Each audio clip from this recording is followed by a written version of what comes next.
ऐसी दिल दहला देने वाली सच्ची कहानी की पूरी दास्तां बताने जा रहे हैं, जहां एक 22 साल की मासूम लड़की का मर्डर होता है। मगर इस केस में ना तो कोई मर्डरर है, ना कोई सबूत है, ना कोई मोटिव है और ना ही कोई गवाह है। आप सोच रहे होंगे कि ऐसा कैसे हो सकता है कि एक कत्ल भी हो और उसका कोई कातिल ही ना हो। मगर इस केस में कुछ ऐसा ही है। इस एक केस ने एक अमेरिकी शहर को हिलाकर रख दिया था। पूरी कहानी आप भी जानेंगे तो हैरान रह जाएंगे। दुनिया इस केस को नादिया मलिक मिसिंग केस के नाम से जानती है। मगर कहानी शुरू करने से पहले अगर आपने इस चैनल को सब्सक्राइब नहीं किया है तो जल्दी से चैनल को सब्सक्राइब कर बेल आइकन दबा लें। ये कहानी भारतीय मूल की लड़की नादिया मलिक की है। नादिया अपने परिवार वालों के साथ अमेरिका के पेंसिल्वेनिया स्टेट के फिलाडेल्फिया नाम की जगह पर रहती थी। नादिया बचपन से ही पढ़ाई में काफी तेज थी। पढ़ाई के दौरान ही जब नादिया की उम्र यही कोई 15-16 साल थी, तभी उसकी मुलाकात भारतीय मूल के ही भूपेंद्र गगन सिंह नाम के लड़के से होती है। भूपेंद्र भी उन दिनों फिलाडेल्फिया में ही रहा करता था। भूपेंद्र से मुलाकात के बाद ही नादिया की जिंदगी नई करवट लेनी शुरू कर देती है। पहले वो ज्यादातर पढ़ाई में ध्यान लगाती थी और अपने आप में ही रहना ज्यादा पसंद करती थी। मगर भूपेंद्र से मिलने के बाद वो भूपेंद्र के लिए पागल सी होने लगती है। अब वो दिन रात भूपेंद्र से ही बात करती रहती थी। अगर वो किसी और से बात भी करती थी तब भी वो अक्सर भूपेंद्र का ही जिक्र किया करती थी। इतना ही नहीं, जब भी मौका मिलता था परिवार वालों की मर्जी के खिलाफ भी जाते हुए ये भूपेंद्र से मिला करती थी। इन सब के चक्कर में नादिया की पढ़ाई काफी पीछे छूटने लगी थी। नादिया की जिंदगी में अचानक से आए इस बदलाव से नादिया के घर वाले काफी परेशान होते हैं और वो नादिया को समझाने की काफी कोशिश करते हैं। मगर नादिया को भूपेंद्र के अलावा ना कुछ दिखाई देता था और ना ही भूपेंद्र की बातों के अलावा उसे किसी और की बातें सुनाई देती थीं। भूपेंद्र के प्यार में नादिया मलिक इतनी ज्यादा खो जाती हैं कि जब परिवार वाले उसे कुछ ज्यादा समझाने लगते हैं तो नादिया परिवार वालों से ही अपने सारे रिश्ते खत्म करके भूपेंद्र के पास ही रहने लगती हैं। नादिया और भूपेंद्र शादी भी नहीं करते हैं और साथ रहने लगते हैं। इसी दौरान नादिया एक बेटे को भी जन्म देती हैं। नादिया अब अपने परिवार वालों को लगभग भुलाकर अपने ही बॉयफ्रेंड भूपेंद्र तथा बेटे के साथ अपनी जिंदगी बिताने लगी थी। नादिया का पढ़ाई से भी लगभग रिश्ता खत्म हो गया था। बीतते समय के साथ नादिया का परिवार भी बढ़ता है और साल 2012 तक नादिया 3 बच्चों की मां बन जाती हैं। सब कुछ अच्छा ही चल रहा था कि 2012 में 28 फरवरी को नादिया के साथ एक बड़ी ही दुखद घटना घटती है। नादिया और भूपेंद्र एक दिन अपनी 3 महीने की बेटी अलीना सिंह के साथ अपनी कार से कहीं घूमने जाते हैं। अभी ये लोग मार्केट में ही थे, तभी अचानक से नादिया की बेटी को सांस लेने में तकलीफ होने लगती है। बच्ची की इस हालत को देखते हुए नादिया और भूपेंद्र उसे संभालने की कोशिश करते हैं, मगर उस बच्ची की स्थिति में कोई सुधार नहीं आता है। नादिया अपनी बेटी की हालत को देखकर बहुत ज्यादा परेशान होने लगती हैं, मगर यहीं पर भूपेंद्र एक ऐसा कदम उठाता है जिसकी उम्मीद नादिया ने कभी नहीं की थी। दरअसल मरती हुई बेटी को उसी हालत में छोड़कर भूपेंद्र वहां से ये कहते हुए भाग जाता है कि इसे तुम ही संभालो और तुम ही पुलिस को मदद के लिए फोन करो, मैं कुछ नहीं जानता। नादिया अभी कुछ कर पाती उससे पहले ही वो मासूम सी बच्ची बिल्कुल शांत पड़ जाती है। नादिया के बुलाने पर थोड़ी देर में पुलिस और मेडिकल टीम भी मदद के लिए आ जाती है, मगर तब तक नादिया की बेटी इस दुनिया से जा चुकी होती है। बच्ची की मौत की वजह को समझने के लिए पुलिस पोस्टमार्टम भी करवाती है, मगर हैरानी की बात यह होती है कि पोस्टमार्टम के बाद काफी गहराई से जांच करने के बावजूद ये पता नहीं चल पाता है कि आखिर इस बच्ची की मौत की वजह क्या थी। हालांकि कुछ जांच में ये संकेत मिलते हैं कि बच्ची मस्कुलर डिसऑर्डर जैसी गंभीर बीमारी से ग्रसित थी, मगर इस स्थिति में भी अचानक से उसकी मौत स्वाभाविक नहीं लग रही थी। वैसे भी जब बच्ची का दम घुटने लगा था तो वहां से उसके पिता भूपेंद्र भाग निकला था, इसलिए पुलिस को शक होता है कि शायद भूपेंद्र ने ही तो इस बच्ची के साथ कुछ गलत नहीं किया है। इसलिए पुलिस मर्डर के एंगल से भी जांच करती है, मगर पुलिस को कोई सबूत नहीं मिलता है। इस तरह उस बच्चे की मौत का कारण एक रहस्य बनकर ही रह जाता है। इस घटना के बाद एक बार फिर से नादिया के परिवार वाले नादिया से संपर्क करते हैं और उसे समझाते हैं कि भूपेंद्र अच्छा लड़का नहीं है, तुम उसे छोड़कर वापस हम लोगों के पास आ जाओ। मगर नादिया कुछ भी सुनने को तैयार नहीं होती हैं और वो भूपेंद्र के साथ ही रहती हैं। नादिया भले ही अपने परिवार वालों के साथ नहीं जाती हैं, मगर बेटी की मौत के बाद भूपेंद्र के साथ उसके रिश्ते पहले जैसे नहीं रह जाते हैं। अब इन दोनों में अक्सर लड़ाई होती थी, छोटी छोटी बात पर दोनों काफी लड़ते थे। नादिया की बहन मोना मलिक के मुताबिक अब भूपेंद्र अक्सर नादिया पर हाथ भी उठा दिया करता था। गाली गलौज और छोटी छोटी बात पर लड़ाइयां तो बेहद आम हो गई थीं। कुछ समय तक तो नादिया ये सब कुछ झेलती हैं, मगर अब चीजें उसके भी बर्दाश्त के बाहर होने लगती है और अब वो भूपेंद्र को छोड़ने का मन बनाने लगती हैं। इसीलिए वो अब अपनी खुशी किसी और में ढूंढना शुरू कर देती हैं और इसी सिलसिले में उसकी मुलाकात थॉमस सिंह नाम के एक व्यक्ति से होती है। थॉमस सिंह यूएस आर्मी में कुछ साल तक अपनी सेवाएं देने के बाद वापस आया था और फिलहाल इंजीनियरिंग कर रहा था। धीरे धीरे नादिया थॉमस सिंह के करीब आने लगती हैं। थॉमस भी नादिया को पसंद करना शुरू कर देता है और वो नादिया से कहता है कि जितनी जल्दी हो तुम भूपेंद्र का साथ छोड़कर वापस आ जाओ। नादिया भी भूपेंद्र को जल्द से जल्द छोड़ना चाहती थी, मगर भूपेंद्र नादिया को छोड़ने के लिए तैयार नहीं होता है। इसी खींचतान के बीच कुछ और महीने बीत जाते हैं। अब साल आ चुका था 2014। प्यार से शुरू हुआ नादिया और भूपेंद्र का रिश्ता काफी जहरीला हो चुका था। नए साल में नादिया अपनी जिंदगी की नई शुरुआत करने की कोशिश करती हैं और इसी कोशिश के तहत वो एक बार फिर से अपनी पढ़ाई शुरू करती हैं। नादिया डॉक्टर बनने का ख्वाब पालते हुए मेडिकल एंट्रेंस टेस्ट की तैयारी करने लगती हैं। 2014 के जनवरी महीने में ही नादिया का प्री मेडिकल एग्जाम का फॉर्म एक्सेप्ट भी हो जाता है। इसी बीच फरवरी 2014 में भूपेंद्र सिंह को कहीं से थॉमस सिंह के बारे में पता चल जाता है। इसी के बाद नादिया और भूपेंद्र में काफी झगड़ा होता है। इसी झगड़े के दौरान भूपेंद्र सिंह नादिया की बुरी तरीके से पिटाई भी करता है। इस मारपीट से नादिया इतनी ज्यादा टूट जाती है कि फाइनली वो भूपेंद्र को हमेशा हमेशा के लिए छोड़ने का प्लान बना लेती है, मगर भूपेंद्र किसी भी कीमत पर नादिया को छोड़ने के लिए तैयार नहीं होता है। भूपेंद्र नादिया के नए बॉयफ्रेंड थॉमस को भी मैसेज करते हुए कहता है कि अगर तुम नादिया की जिंदगी से बाहर नहीं होते हो तो तुम कभी भी नादिया को नहीं देख पाओगे। इसका अंजाम बहुत बुरा होगा। जब नादिया बिल्कुल बेबस हो जाती है और भूपेंद्र की कैद से नहीं निकल पाती है तो वो अपने भाई खालिद मलिक को फोन करती है और उससे मदद की गुहार लगाती है। बहन की हालत को देखते हुए खालिद 9 फरवरी 2014 को भूपेंद्र सिंह को फोन करता है और उससे नादिया को छोड़ने के लिए कहता है। इस बात पर फोन पर ही खालिद और भूपेंद्र की काफी बहस हो जाती है। इसी बीच फोन पर ही बैकग्राउंड में नादिया की आवाज सुनाई देती है, जो रोते हुए कह रही थी कि ये मुझे घर के बाहर भी नहीं जाने दे रहा है, इसने मुझे कैद कर लिया है, मुझे बचाओ। नादिया की आवाज सुनकर खालिद कुछ कह पाता उससे पहले ही फोन कट जाता है। फोन कटने के बाद खालिद कई बार भूपेंद्र के नंबर पर फोन करता है, मगर बात नहीं हो पाती है। नादिया से भी संपर्क नहीं हो पाता है। इसी के बाद कुछ अनहोनी की आशंकाओं के साथ तुरंत खालिद पुलिस को फोन करते हुए घटना की जानकारी देता है।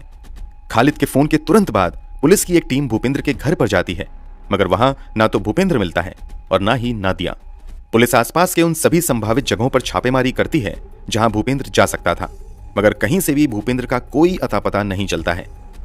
9 फरवरी 2014 की तारीख यूं ही बीत जाती है। नादिया और भूपेंद्र का कोई अता पता नहीं लगता है। इसी के बाद 10 फरवरी 2014 को नादिया के परिवार वाले आधिकारिक तौर पर पुलिस में जाकर भूपेंद्र सिंह गगन के खिलाफ लिखित में शिकायत दर्ज करवाते हैं। भूपेंद्र के पास एक ब्लैक कलर की निसान कार थी। जांच के दौरान पता चलता है कि नादिया भूपेंद्र के साथ साथ वो ब्लैक कलर की निसान कार भी गायब है। इसी आधार पर पुलिस वाले अनुमान लगाते हैं कि शायद भूपेंद्र और नादिया इसी कार से कहीं निकल गए हैं। इसलिए पूरे इलाके में अलर्ट जारी कर दिया जाता है कि किसी को भी अगर ब्लैक कलर की निसान कार दिखाई देती है तो तुरंत पुलिस को इन्फॉर्म करें। नादिया के परिवार वाले भी अपने स्तर से कार की तलाश में लग जाते हैं। अभी ये लोग नादिया की तलाश में लगे ही हुए थे कि तभी नादिया के मोबाइल से एक के बाद एक कई टेक्स्ट मैसेज खालिद के मोबाइल पर आते हैं। ये मैसेज भूपेंद्र भेज रहा था।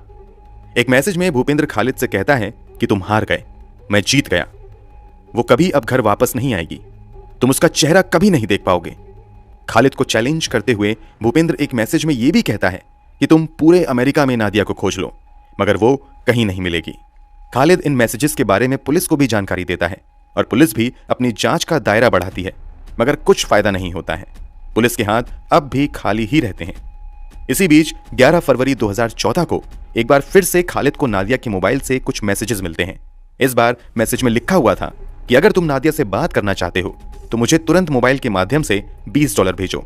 इसके तुरंत बाद कई और मैसेज मिलते हैं जिसमें रकम बढ़ाकर पहले 50, फिर 100 और फिर $200 कर दी जाती है। ऐसे ही मैसेजेस थॉमस को भी मिलते हैं। उसमें भी यही लिखा हुआ था कि अगर तुम नादिया से बात करना चाहते हो तो तुम मुझे अभी इतने पैसे भेजो। इन मैसेजेस के साथ भूपेंद्र ये भी लिखता है कि अगर तुमने पैसे नहीं भेजे तो तुम कभी दोबारा नादिया की आवाज नहीं सुन पाओगे। इस मैसेज के जवाब में खालिद कहता है कि तुम मुझे कोई सबूत दो जिससे पता चले कि नादिया तुम्हारे साथ है, तो मैं तुम्हें अभी पैसे भेज दूंगा।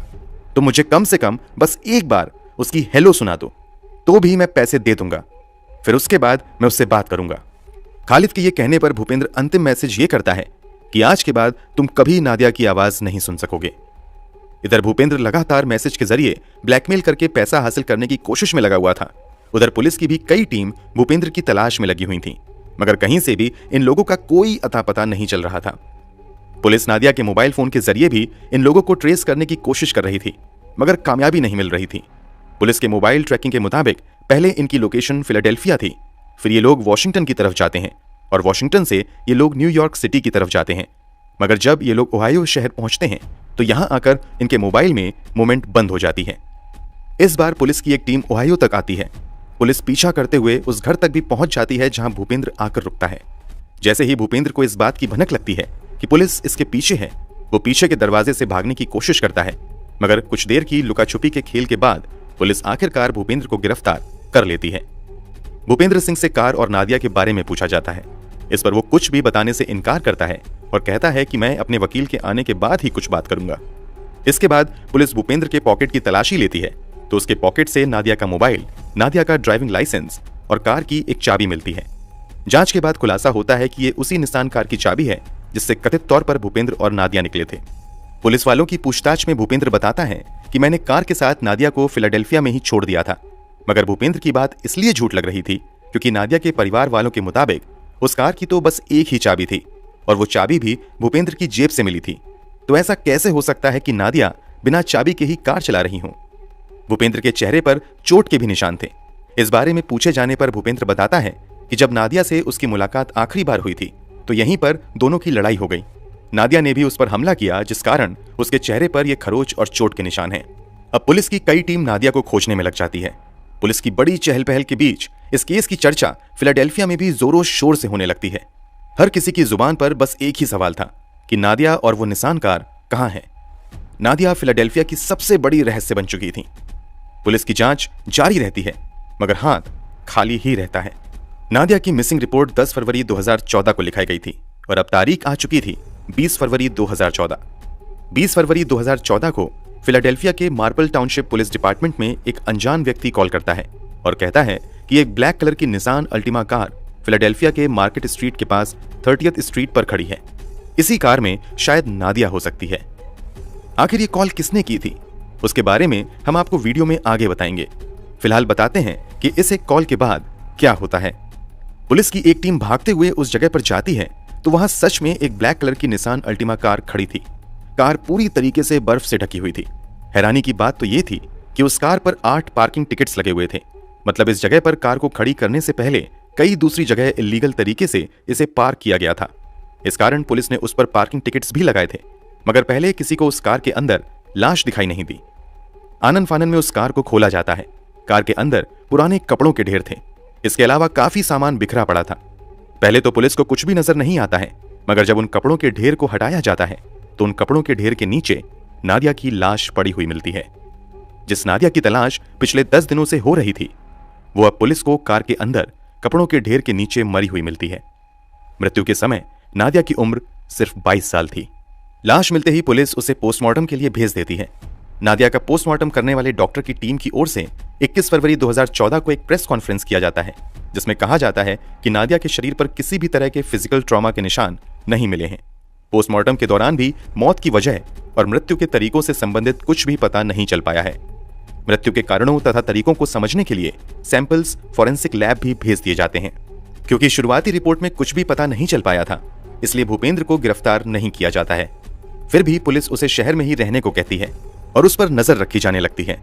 मगर अप्रैल 2014 में भूपेंद्र पुलिस के नियमों को तोड़ते हुए कहीं चला जाता है। इसी के बाद उसे गिरफ्तार करते हुए जेल में डाल दिया जाता है। हालांकि कुछ ही महीने बाद भूपेंद्र को कोर्ट से बेल भी मिल जाती है और वो फिर से आजाद हो जाता है। उम्मीद की जा रही थी कि महीने 2 महीने में फॉरेंसिक लैब से नतीजा आ जाएगा मगर वहां से 8 महीने बाद जाकर अक्टूबर महीने में रिपोर्ट आती है। उम्मीद की जा रही थी कि इस रिपोर्ट में कुछ ऐसा होगा जिसके आधार पर नादिया के बॉयफ्रेंड भूपेंद्र सिंह पर हत्या का मुकदमा दर्ज किया जा सकेगा।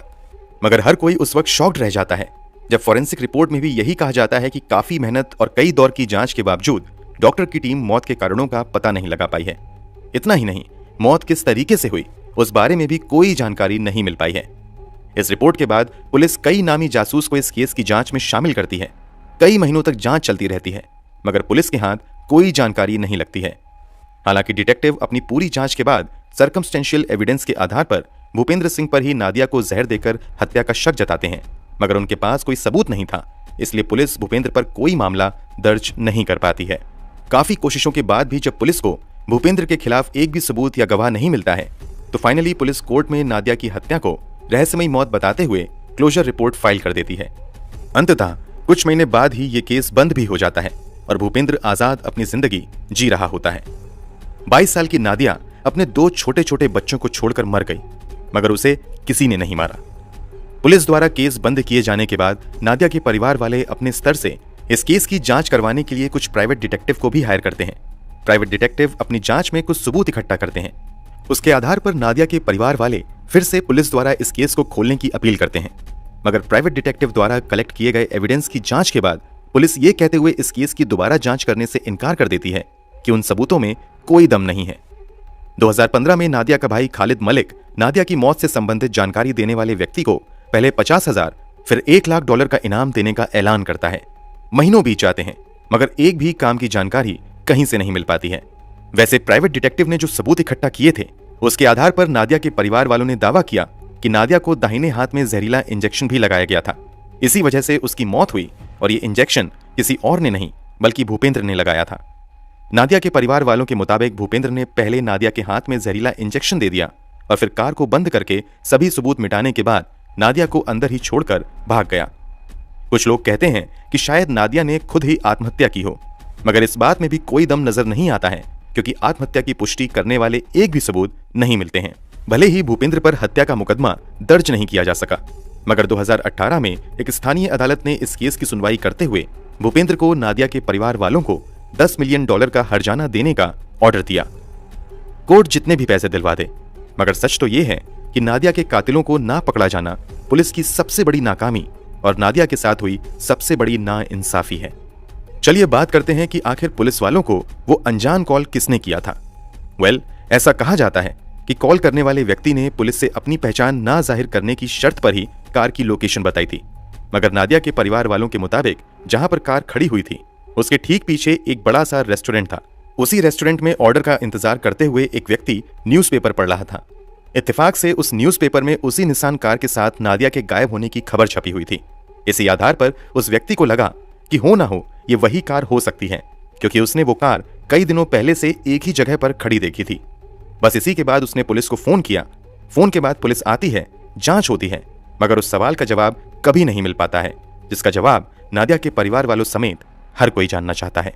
दोस्तों, आपके अनुसार नादिया का कातिल कौन हो सकता है तथा उसकी हत्या कैसे की गई होगी कि सबूत ही नहीं मिला? कमेंट बॉक्स में जरूर बताएं।